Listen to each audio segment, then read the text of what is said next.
Republicans are already planning next year's Republican retreat. It's going to be held at the end of January.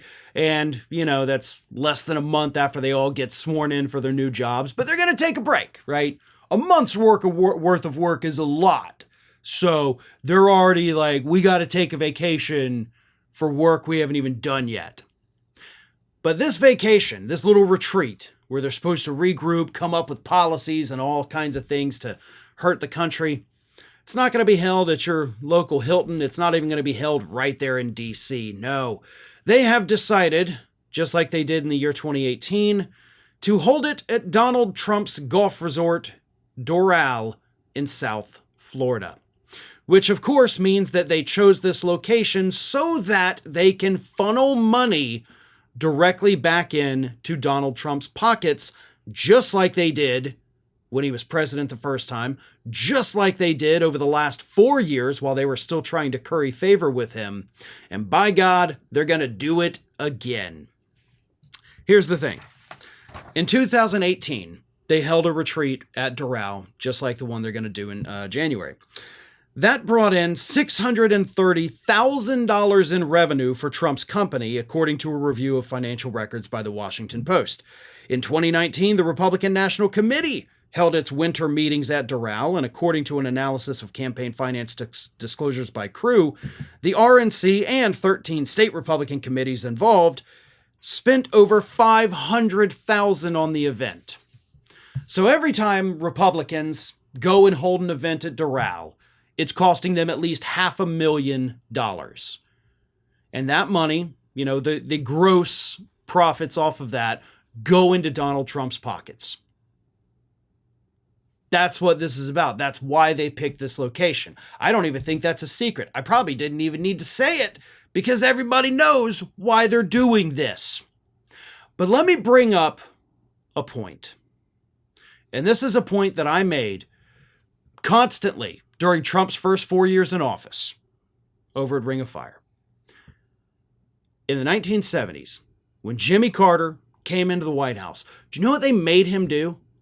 They made him sell his peanut farm in Georgia.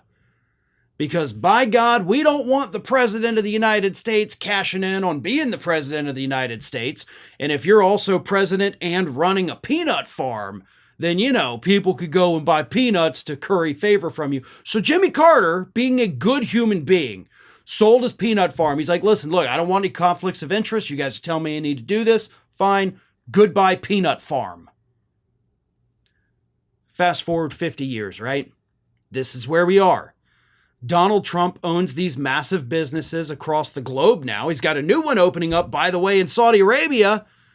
Don't think for a second that they aren't going to be booking rooms there to curry favor with him and get whatever they want. And that's the point. That's why the divestment exists. That's why it is necessary. It's not to prevent the president from lining their own pockets. Okay, let's get that clear. That's not really why we insist that these people divest.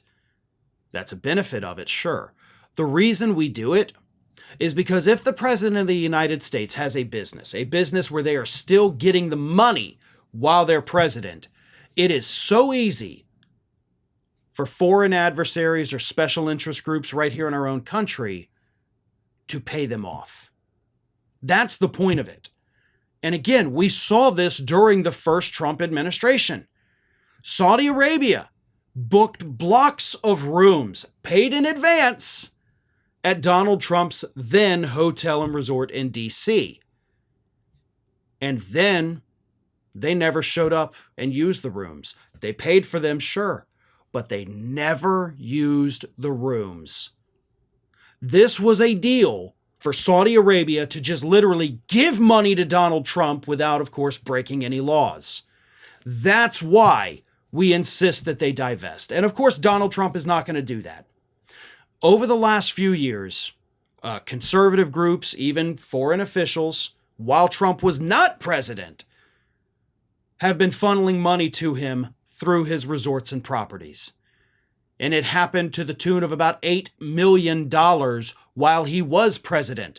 That's just the money coming from foreign countries into his businesses. They know how to manipulate him.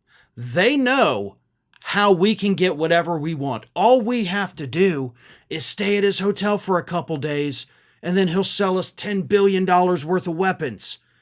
We spend $50,000, we get all the weapons we want. That's how this works. That's how it's going to work. It's how it has worked. And that is why Donald Trump will never divest from his properties. He's too stupid to know that he is being taken advantage of, because the only thing he sees out of these deals is money in his own pocket. Thanks for watching today, everybody. And don't forget, if you're not already, please do subscribe to this channel. We have fresh content going up every single day, and I would really hate for you to miss out on that. And speaking of missing out, if you're not following me across all other social media outlets, then get on it. You can follow the links in the description of this video.